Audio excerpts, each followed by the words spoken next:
Hello guys, तो कैसे हैं आप सब। आई होप बढ़िया होंगे और हेल्दी होंगे इस कोरोना पैंडेमिक में। आज की वीडियो में हम बात करने वाले हैं क्लास 9th के एक चैप्टर जिसका नाम है इन द किंगडम ऑफ फूल्स। इसकी हम शॉर्ट समरी आज पढ़ने वाले हैं और आपको स्टोरी में पूरी समझाने वाला हूं। इस स्टोरी में आखिर है क्या क्या कहना चाह रहा है ये स्टोरी, आज आपको मैं पूरा स्टोरी बताऊंगा। ये स्टोरी जो है आपकी मूवमेंट्स बुक में चैप्टर नंबर 4 है। तो आइए स्टार्ट करते हैं वीडियो। चैप्टर के अंदर देखो, इसका नाम जैसा कि बता रहा है कि भाई इन द किंगडम ऑफ फूल्स, बेवकूफों के राज्य में। ठीक है, सिंपल सा मतलब इसका बेवकूफों के राज्य में, इसका मतलब है इसके अंदर किंग वगैरह की भी बात होगी। तो देखो, सबसे पहले ये मैंने इस चैप्टर को टोटल 13 पॉइंट्स के अंदर डिवाइड कर रखा है।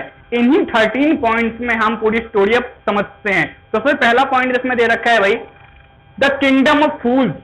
तो सबसे पहले बारी आती है कि भाई इस राज्य के अंदर, इस किंगडम के अंदर जो राजा होता है और जो मिनिस्टर होता है, दोनों ही बेवकूफ होते हैं, फूल होते हैं। ठीक है, तो एक दिन क्या हुआ, ऐसे राजा और मिनिस्टर आपस में डिस्कशन कर रहे थे। तो इन दोनों ने एक सुझाव निकाला कि क्यों ना हम दिन को रात की तरह ट्रीट करें और रात को दिन की तरह ट्रीट करें। यानी कि दिन में सारे लोग सोएंगे और रात को सारे लोग काम करेंगे, यानी कि सब कुछ उल्टा करने का इन्होंने सोचा। ठीक है, अब इन्होंने चलो कर भी दिया उल्टा। इन्होंने राज्य में फरमान जारी किया, भाई देखो ऐसा आज से करना है, सबको यही फॉलो करना होगा। अब लोगों ने भी डर के मारे चलो स्वीकार कर लिया, हाँ भाई राजा का आदेश है, मानना पड़ेगा। क्योंकि राजा ने उनको साथ में भी बोला था, अगर जो मेरी बात नहीं मानेगा उसको फांसी की सजा दी जाएगी। फिर क्या हुआ कि अब अगले पॉइंट की बात करते हैं। एक दिन क्या हुआ, एक गुरु और एक डिसिपल, यानी कि एक गुरु अपने डिसिपल के साथ सिटी के अंदर आया। वो यहाँ पर जब सिटी में देख रहे थे, घूम रहे थे, तो उन्होंने क्या देखा, यहाँ पे तो कोई है ही नहीं, कोई काम ही नहीं कर रहा दिन में, जबकि लोग तो दिन में काम करते हैं।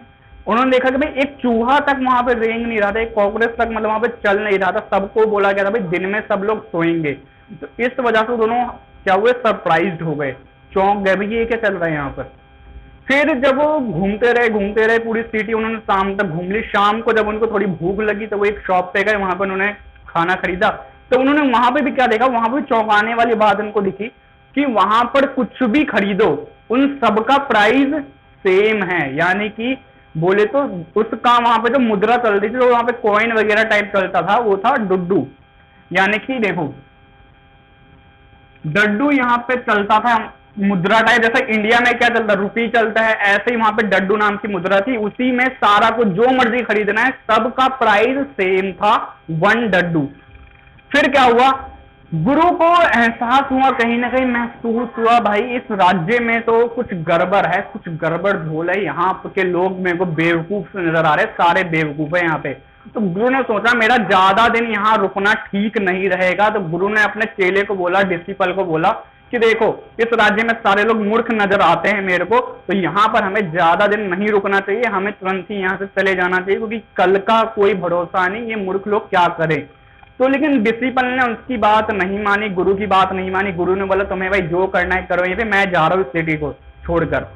फिर देखो क्या हुआ, अगले पॉइंट पे पहुंचते हैं। A thief break into a rich merchant house. अब एक दिन क्या हुआ, गुरु तो चलो चला गया उस शहर से, चेला वहीं रुक गया।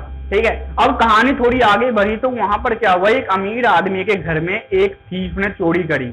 जब वो चोरी कर रहा था ना, तो क्या हुआ, जैसे घर से बाहर निकला, चोरी करके निकल रहा था बाहर वो, तो क्या हुआ, ऊपर से एक दीवार उसके ऊपर आके गिरी। यानी कि दीवार का कुछ छोटा सा हिस्सा पत्थर आके उसके ऊपर गिरा और उसकी वहीं मौत हो गई। अब क्या हुआ, चोर के भाई ने राजा के पास गुहार लगे, राजा को बोला राजा देखो जो भाई है इसकी मौत हो गई है, उस मकान में पत्थर गिर गया था इसके ऊपर, तो इसलिए इसकी मौत हो गई। फिर राजा ने बोला कि किसकी जिम्मेदारी बनती है, तो उसके भाई ने बोला उस मकान मालिक का ये मकान है, तो उसको बुलाया जाए, वही दोषी है सबके लिए, उसको सजा मिलनी चाहिए। अब क्या हुआ, फिर उस ओनर को बुलाया गया, ओनर इज समन्ड, जो उस मकान का ओनर था, यानी कि उस अमीर आदमी को बुलाया गया। अब उसने बोला कि महाराज देखो इसमें मेरी भी कोई गलती नहीं है, क्योंकि मैंने तो मकान बनाया नहीं है, मकान जिसने बनाया है उसकी गलती है। उसने कच्चा सामान डाला इसके अंदर, कच्ची दीवार बनाई, इस वजह से दीवार गिर गई। तो ओनर ने बोला इसमें सारी गलती ईंट जिसने लगाया, जिसने ईंट की लेयर बनाई, उसकी सारी गलती है, उस मजदूर की सारी गलती है। तब उस मजदूर या ब्रिक लेयर वाले को बुलाया गया, किंग ने उसको बुलाया, फिर वो भी आया, वो भी पहुंच गया उस किंग के सामने।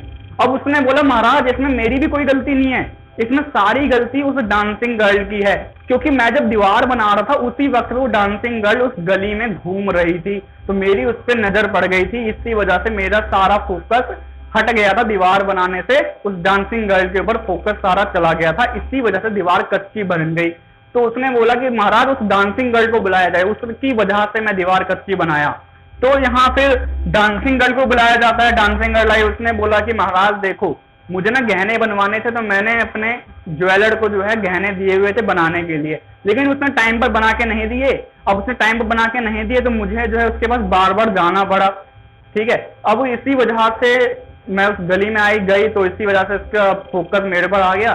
तो इसमें सारी गलती उस ज्वेलर की है जिसने जो है गहने बना के नहीं दिए टाइम पर।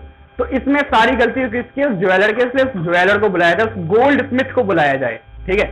फिर गोल्ड स्मिथ को बुलाया गया, गोल्ड स्मिथ आया, उसने बोला कि महाराज मैं तो गहने बनाया था टाइम पर, लेकिन इसमें सारी गलती जो है उस अमीर आदमी के घर में चल रही शादी की है। क्योंकि क्या हुआ कि मुझे उस अमीर आदमी के घर में शादी चल रही थी, उसके लिए मुझे गहने बनाने थे, तो मैं उसमें सारा टाइम बिजी रह गया, इसलिए इसके गहने नहीं बना पाया। तो फिर क्या हुआ, फिर उस अमीर आदमी को वापस बुलाया गया। The rich man is summoned before the king. फिर अमीर आदमी को वापस बुलाया गया। अब उसने बोला कि महाराज इसमें मेरी कोई गलती नहीं, इसमें मेरे पिताजी की गलती है, उन्होंने ही गहने बनाने का ऑर्डर दिया था, तो उसमें सारी गलती उनकी है। तो किंग ने फिर सोचा भाई उसकी गलती उनकी गलती है, तो उनको सजा कैसे दी जाए, वो तो पहले जा चुके थे, बहुत टाइम हो गया तुम गए हुए इस दुनिया से। तब किंग और मिनिस्टर ने डिस्कशन करके आपस में ये फैसला लिया कि हम इस रिच मैन को उसके पिता की जगह पे सजा देंगे। फिर उस रिच मैन के लिए फांसी का फंदा तैयार किया गया। अब रिच मैन के लिए फांसी का फंदा तैयार किया गया, लेकिन रिच मैन था बहुत पतला और फांसी का फंदा बहुत बड़ा बन गया था। अब क्या हुआ कि अब राजा ने फिर सोचा ये फांसी का फंदा इतना बड़ा है और ये रिच मैन इतना पतला है, इसको फांसी पर चढ़ाएंगे कैसे, इसको सजा पूरी देंगे कैसे। तो फिर उन्होंने डिसीजन लिया कि किसी एक ऐसे पर्सन को ढूंढ के लाओ जो इस फांसी के फंदे में फिट बैठ जाए, जिसकी गर्दन इस फांसी के फंदे में फिट बैठ जाए। तो इस ऐसे पर्सन को ढूंढा गया। वो राजा के जो सिपाही सब निकल पड़े ढूंढने के लिए। तभी उनको कौन दिखा? गुरु का चेला दिखा, यानी डिसिपल दिखा, ठीक है। तो डिसिपल को देखा तो डिसिपल जो था काफी खा पीकर काफी मोटा तगड़ा हो गया था, तो इसलिए फिर उसको पकड़ के लाए और उसकी गर्दन फिट भी बैठ गई फांसी के फंदे में। अब वो चेला जो था प्रॉब्लम में फंस गया। अब क्या हुआ? अब वो चेला तो भाई प्रॉब्लम में फंस गया। अब उसने सोचा, अपने गुरु की बात दोहराई, गुरु को उसने याद किया, अपने गुरु से प्रार्थना करी मन ही मन कि गुरु मेरे को आके बचा लो। अब उसका जो गुरु था वो भविष्य में भी होने वाली सारी चीजों का पता लगा लेता था और पास्ट में होने वाली चीजों का भी सारी बातों का पता उसको चल जाता था। तो फिर गुरु को भी ऐसा ही भविष्यवाणी उसने देखी, तो पाया क्या कि भाई उसका चेला तो मुसीबत में है, तो वो तुरंत पहुंच गया अपने डिसिपल को बचाने के लिए। फिर गुरु जब वापस आता है अपने चेले को बचाने के लिए, तो उसने एक ट्रिक लगाई कि हाँ मैं इसको कैसे बचाऊं। तो उसने चेले को मन ही मन मतलब दबी हुई आवाज में उसको बोला कि देखो मैं ये करने वाला हूं, ये करना, तुम मेरा साथ देना, बस तुम बच जाओगे। तो वे गुरु ने और चेले ने आपस में लड़ने लग गए अचानक से। राजा ने कारण पूछा भाई क्यों लड़ रहे हो तुम दोनों? तो गुरु ने बोला ये जो फांसी का फंदा है ना, ये न्याय के देवता का है, यहाँ पर जो फांसी पे चढ़ेगा वो अगले जन्म में राजा बनेगा और उसके बाद फांसी पर चढ़ने वाला मंत्री बनेगा।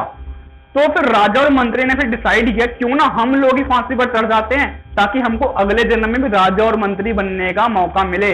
तो फिर राजा ने बोला भाई फांसी पर मैं चढ़ूंगा सबसे पहले, फिर मेरा मिनिस्टर फांसी पर चढ़ेगा। तो फिर वो लोग चुपके चुपके से जेल में गए और जेल में गुरु और चेले को रिहा कर दिया, बेल दे दी और वो लोग खुद ही फांसी पर चढ़ गए। पहले राजा चढ़ा फांसी पर, फिर मिनिस्टर चढ़ा फांसी पर, और इसके बाद कहानी यहाँ पर खत्म हुई राजा और मंत्री की। फिर बात आई कि भाई ये राजा और मंत्री हैं, ये तो मर चुके हैं, तो अब इस राज्य को संभालेगा कौन? यहाँ पर किसको नया राजा बनाया जाए, किसको नया मिनिस्टर बनाया जाए? तो वहां के लोगों ने डिसाइड किया कि हम उन्हीं गुरु और चेले को मिनिस्टर बना देंगे। तो उसी टाइम क्या होता, गुरु और चेले जो थे जा रहे थे चुपके से उस राज्य को छोड़कर। तभी लोगों ने उसको देख लिया और उनको बोला कि देखिए आप हमारे यहाँ पे राजा और मंत्री बन जाइए और हमारा राज्य को संभालिए। लेकिन उन्होंने बोला साथ में कि हम आपको एक काम बोलेंगे करने के, आपको वो करना पड़ेगा, तभी आप राजा और मंत्री बन सकते हैं। तो उन्होंने बोला कि देखो यहाँ पर जो भी पहले रूल था, जो भी कानून था, यहाँ का जो भी लॉ था, उन सबको आपको खत्म करना है, तभी आप राजा और मंत्री बन पाएंगे। फिर इसके बाद गुरु को राजा बनाया गया और मंत्री किसको बनाया गया, उसके चेले को बनाया गया। तो यहीं पर स्टोरी की हैप्पी एंडिंग होती है और यहां पर आपकी स्टोरी कंप्लीट होती है कि कैसे एक मूर्ख राजा को फांसी पर चढ़ा दिया गया। तो ये थी हमारी पूरी स्टोरी। आई होप आपको ये पूरी स्टोरी समझ आई होगी, और समझ आई है स्टोरी तो भाई वीडियो को लाइक करें, शेयर करें, कमेंट करके हमको बताएं आप कितना समझ आया है, और अगर किसी और टॉपिक की वीडियो चाहिए तो वो भी हमको बताएं, ठीक है। और सबसे इंपॉर्टेंट बात, चैनल को सब्सक्राइब जरूर करें, और सब्सक्राइब करने के बाद बेल आइकॉन यानी कि सब्सक्राइब के बिल्कुल साइड में एक घंटे का आइकॉन दिख रहा होगा, उसको प्रेस करें और नोटिफिकेशन को इनेबल करें, ताकि फ्यूचर में आने वाली हर वीडियो की नोटिफिकेशन आपके पास सबसे पहले पहुंचे। तो मिलते हैं आपसे नेक्स्ट वीडियो में, तब तक देखते रहें अमित राय क्लासेस। धन्यवाद। Catch you soon.